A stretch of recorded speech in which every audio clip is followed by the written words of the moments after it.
Hey everybody, welcome back to Brainiac Baseball's 1980 Detroit Tigers season replay. Today we have the first in a three-game set back home against the third place Yankees. We regained first place with our win over Toronto on Tuesday. In that game, Rick Reuschel, newly acquired, got the first complete game of the year for us. So after a terrible first start for Reuschel, he gave us a complete game victory, and the big blast from Richie Hebner, three-run shot, really solidified the lead, and we took it home. We swept the Blue Jays. So here we are back in Tiger Stadium. Today's matchup is a rookie for the Yankees, Stefan Wever, who is 1-0, versus Dave Rozema, who is 4-5. Both are right-handed pitchers. Stefan Wever, I'll give you some more information on his short major league career. He's actually a very fascinating player, and I'll elaborate on that in a little bit. So let's go ahead and get this game going. As always, I appreciate everyone following along. Please like and subscribe if you haven't yet. Also, maybe more importantly, today is the last day to get in on my free giveaway on our on Brainiac Baseball card breaks, where we're giving away a box of 1989 Topps baseball cards, plus an additional 17 packs of 1989 Topps cards, and a blaster box of 2020 Panini Chronicle baseball cards. So at the end of this video, there'll be a link right over here, and all you have to do is click on that, and it'll take you right to the video, and the video will tell you what you have to do to be included. Right now, I only have 6 entries, so if you join today, then you have a pretty good chance of winning. So keep that in mind. So let's get on with the game here. Dave Rozema, 4-5 and a 5.71 ERA. He has not pitched very well, but he did win his last start, so maybe he's going to turn it around here. The Yankees are batting almost 500 against him, so we don't have high hopes for Rozema today. All of our bullpen is available, including Tom Hume, which I just acquired yesterday in a trade. Not yesterday, I guess it was Tuesday, in a trade from the Reds for a couple minor leaguers. So, shoring up the bullpen, I sent Bob Stanley down in order to get Tom Hume on our roster. Let's take a look at the lineup versus Stefan Wever. I believe it's the correct way to pronounce that. And so we gave Carlton Fisk the day off on Tuesday's game because he's in an 0 for 18 slump. So with the day off, plus Wednesday was an official day off, we're going to get him back in the lineup. Maybe with a little rest, he can turn it around. Everybody else is the same. Okay, and then this is the traditional lineup for the Yankees. A lot of lefties in that lineup. I think that's probably why Rozema got crushed so bad the last time. So let's go ahead and get this game going. Willie Randolph is going to lead off. He's 2 for 4 with a walk versus Rozema.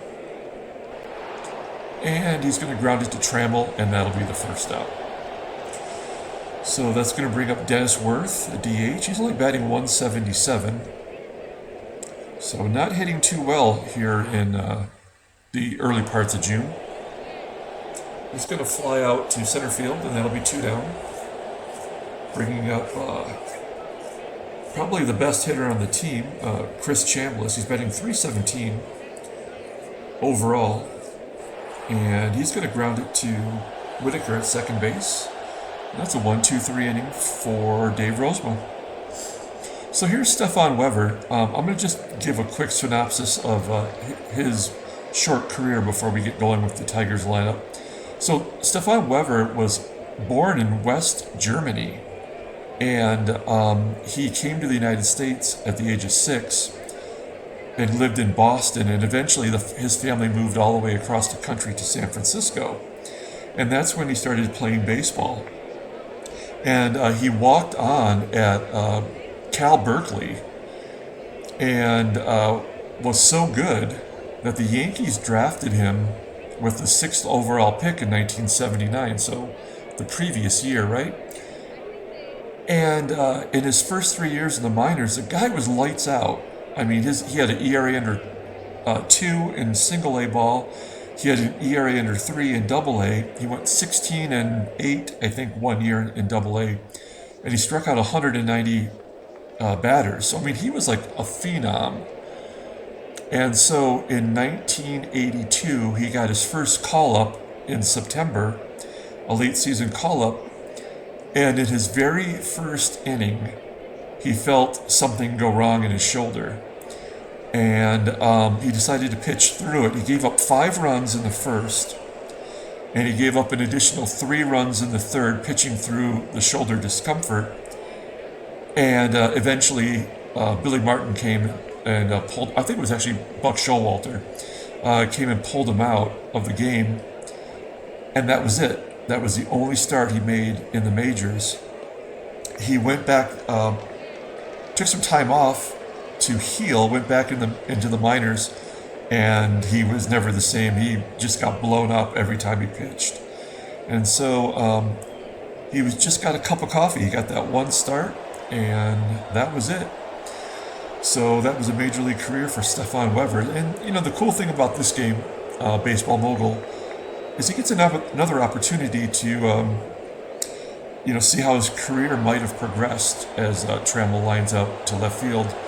In his first start this season, he pitched a complete game, he got the win. So maybe he'll have the Baseball Mogul Hall of Fame career. Who knows?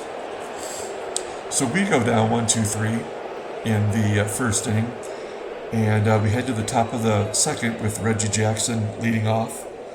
Jackson finally got it into gear. He's got 9 home runs now, and for a long time I think he just had 1. So he's picked up the pace as he pops out to the catcher. And that's going to be the first out as Joe LaFave steps in. He's going to strike out. And so 2 down for Oscar Gamble. And Gamble's going to get a base hit. That's the first hit of the game. Hits it to center field, and with 2 down, runner at first, Rupert Jones, who's got a home run earlier this season against Rozema, comes to the plate, and he's going to take a third strike looking. So 2 strikeouts that inning for Rozema, who was definitely not a strikeout pitcher. And Gary Hancock leads off, and he is safe on an error. So that is 5 times safe on an error in the last 4 games. That's amazing. He's got the Midas touch for that, I suppose. So runner at first, and Parrish is going to fly out to left. It's going to be 1 down. Here's the hottest hitter on the team, Richie Hebner. He had a home run in yesterday's game, a 3-run jack. And he takes a walk here. So runners on first and second, 1 out. And here's Carlton Fisk, who has just been horrible. And after a couple days off, let's see if he's got anything in him. He's going to get an infield hit. That's going to break the schneid, the hole that he was in. And maybe that's the first step to getting back to being a Hall of Famer. So bases loaded, 1 out. And here's JT. JT is going to hit it to dead center field. That should get Hancock in. It does, and we're on the board. And do I want to... I don't want to be the third out at third with our number 9 hitter. You know what? It's a number 9 hitter. Let's stretch it. Yes, Hebner is safe at third. I know that when you see a 90%, you should think, why wouldn't you just do it? But for some reason in this game, 90% doesn't mean 90%. So we're going to hit and run with Barry Bonnell. And Bonnell's going to ground out to short. So the Tigers get the lead 1-0. We head to the top of the third. And number 8 hitter Brian Doyle. Pops it up on the infield, and that's going to be one out.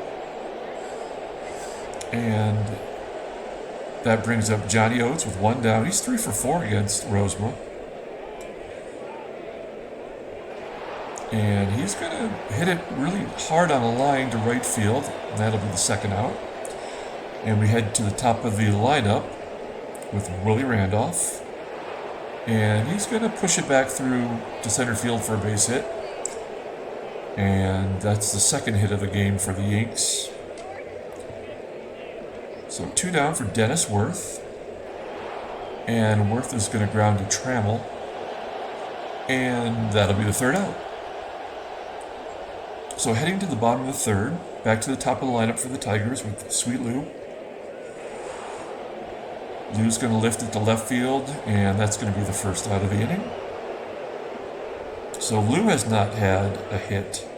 As Trammell walks, Lou has not had a hit since we gave him the day off. Yeah, so he's struggling right now. Kemp is going to ground it to second, but I have the hit and run on, so Trammell's going to advance. And he's in scoring position for Hancock, who's been so clutch. But here he strikes out swinging, and that'll be the third out. So top of the fourth, Rozema pitching pretty well, 36 pitches. As Chambliss comes to the plate, and he is going to tie the game with a home run to left. Just clearing the wall, 363 feet. And the score is tied. That's the 6th home run for Chambliss. And Reggie gets a base hit through the right side. So, back-to-back hits for the Yankees. Bringing up Joe LaFave. He's going to hit it back to Rozema. And Rozema goes to first to get the out. Jackson advances to second. And we've got one down, runner in scoring position for Oscar Gamble. And Gamble's going to walk. So, finding ourselves in a little bit of a jam. We're going to guard the lines and see if we can't turn 2 on Rupert Jones. Jones is going to hit it to Trammell. Is that going to be 2? It is. We get out of the inning. So the Yankees put a run on the board to tie the game up as the Tigers come to bat here in the bottom of the fourth. It's going to bring up big wheel Lance Parrish. And he's going to hit a ground ball to third, and that'll be the first out. We've still only got one hit against Wever, or Wever, I think is the proper pronunciation. There we go, it's a base hit for Hebner. That's our second hit of the game. And Fisk, who had the first hit with that infield single to third base, gets an opportunity here with a runner at first, and he's going to lift it to left. And a lazy fly ball that's caught for the second out. And they'll leave it up to JT, who almost gets it through the infield on the right side, but the second baseman's got it for the third out. So top of the fifth, taking a look at Rozema here. This is usually the inning that he completely implodes. So we're going to keep an eye on him as Doyle grounds to first. For the first out, bringing up Johnny Oates. Oates grounds it to Trammell. 2 down. And here's Willie Randolph, top of the lineup. And he's going to get a base hit to left. And he goes for an extra base and he gets it. That's not a good sign. I'm going to pull the outfield in for Dennis Worth. And he's going to ground it to Hebner third. And that'll be the third out. So Rozema really does his job. He gets through 5, pitches fairly effectively. But now we've got all these lefties coming up. So I think this is going to be the point where we're going to take him out of the game. Give ourselves a chance to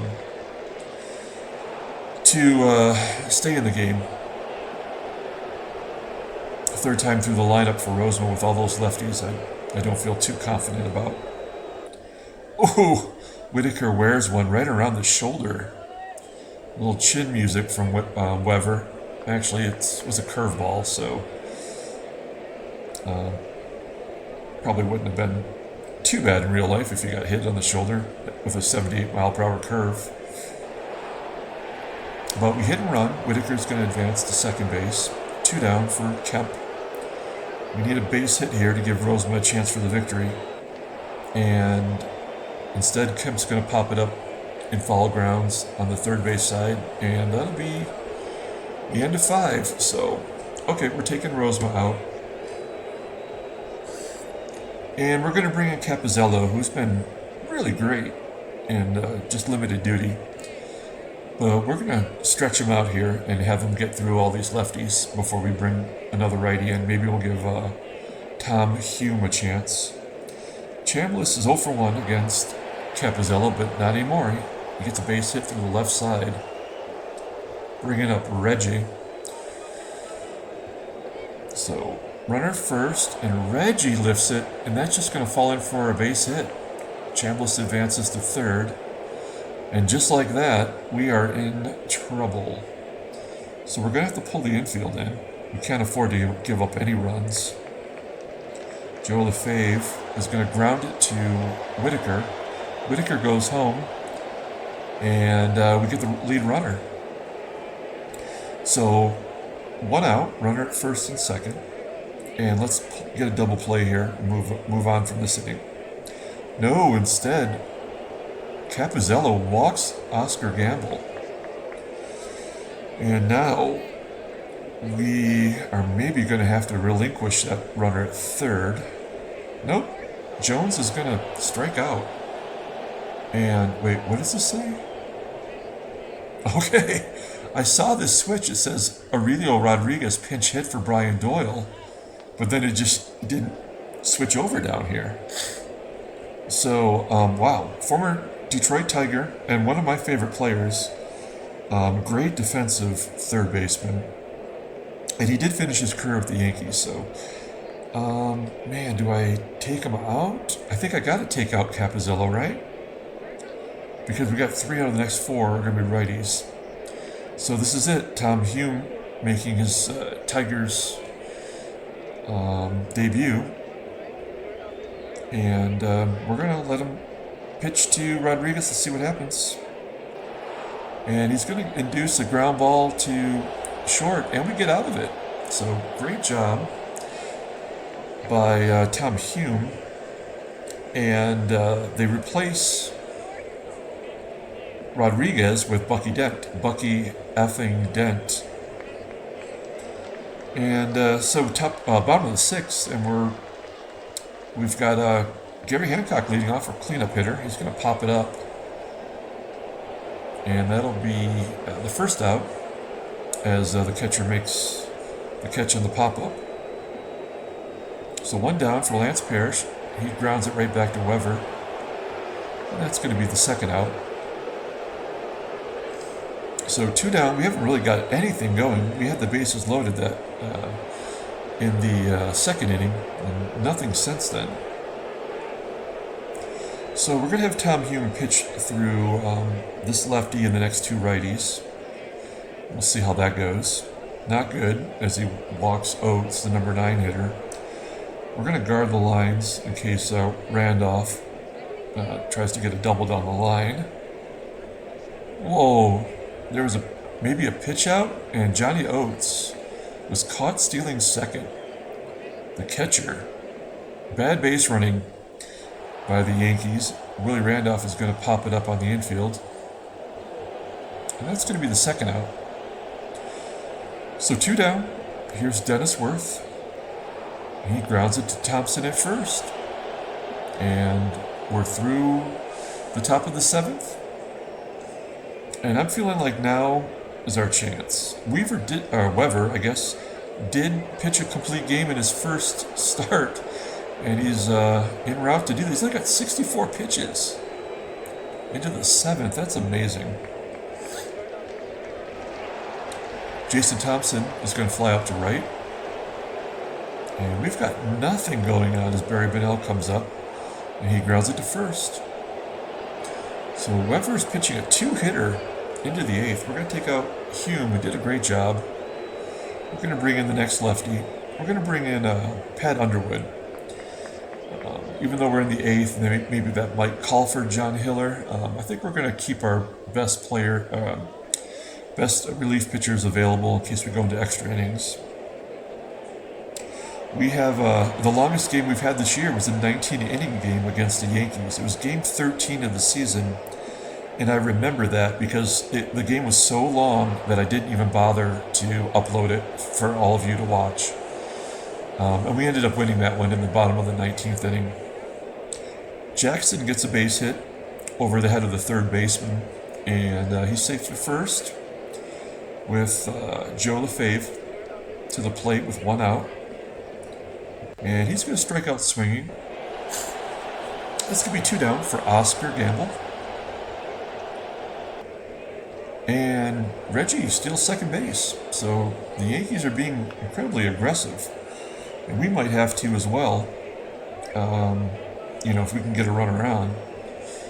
We might have to pinch run at this point. Oh, man. Gamble goes down and gets it. Gets a base at the left. And Jackson scores from second. And the Yankees take the lead. I brought the outfield in just to prevent that from happening, but it didn't work. And then Gamble steals second base. And so, I don't know, they're really putting it to us right now. So, so Jones strikes out, and now, what's going on here? Bobby Mercer comes in to play right field. And Rick Cerrone, a catcher, comes in to play third base. He's got a 60. Why did that happen?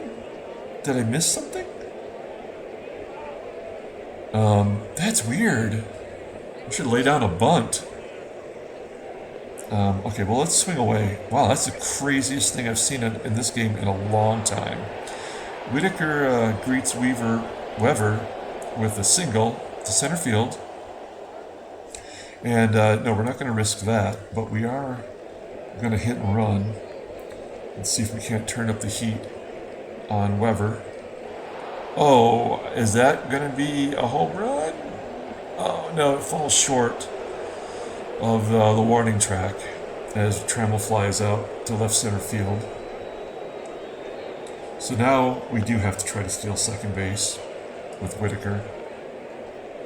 And they pitch out, and he's caught stealing. Oh, man, this is crap. Kemp pops it up. So that was a wasted opportunity. And here we are in the top of the 9th. So Underwood, not a great job in relief. We're going to bring in Lopez to see if we can't preserve this 9th inning 1-run deficit. Bucky Dent's going to ground out to short, and Trammell makes an error. Dent advances to second on the throw, and this is about to get out of hand, I have a feeling. Johnny Oates hits a fly ball to center. That ought to get Dent to third. It does. And we're going to bring the infield in against Willie Randolph. Randolph goes down looking. So 2 outs. Runner at third. Here's Dennis Worth. And Worth gets a base hit. And that'll make it 3-1. And that probably is going to be enough for the Yankees to win at this pace as Chambliss grounds out to short. Yeah, I hate it when the game gets like that and there's really nothing you can do. They clearly want the Yankees to win this game. I say they, I guess I mean the computer AI. Hancock's going to give us a chance, though, as he gets a base hit to the left side. Wever is still in the game, only at 75 pitches. So, base hit for Hancock, and we're going to let Parrish swing away. He walks. So we're going to take Parrish out for the speedy Rick Peters. Try to stay out of a double play. And here's our hottest hitter, and he's been clutch. Richie Hebner is going to ground it to third base. And they get a double play with a 56 defense. That is bull crap. That is so stupid. Well, Fisk gets a base hit, so we're going to get the second run in for what it's worth. And here's JT with 2 down. He walks. So you're saying there's a chance with Barry Bonnell, runner at first and second. And he grounds it right back to Wever. And that'll be the ball game. So we lose a tight one, 3-2. Never really in it, even though it was a close game. Only 5 hits. The Trammell error proved to be the costly moment in the game. Looking at this transactions, John Candelaria, the Candyman, signs a 4-year extension for a little over $500,000. And Doug DeCinces has had a 24-game hitting streak come to an end, which makes sense because he's been killing us. Let's pull up the box score, and we'll get out of here. So, as always, I appreciate everyone following along. Please like and subscribe if you're enjoying the content as Wever gets his second win, second complete game in 2 starts. Right over here, I'll have the player of the game as I take a look at it. Not much to root for. Maybe it goes to Dave Rozema today. And Carlton Fisk, after having a day off, does get 2 base hits. So maybe we need to give him some consideration. I'll think it over. Until next game, have a good night, everyone. And don't forget, enter that contest.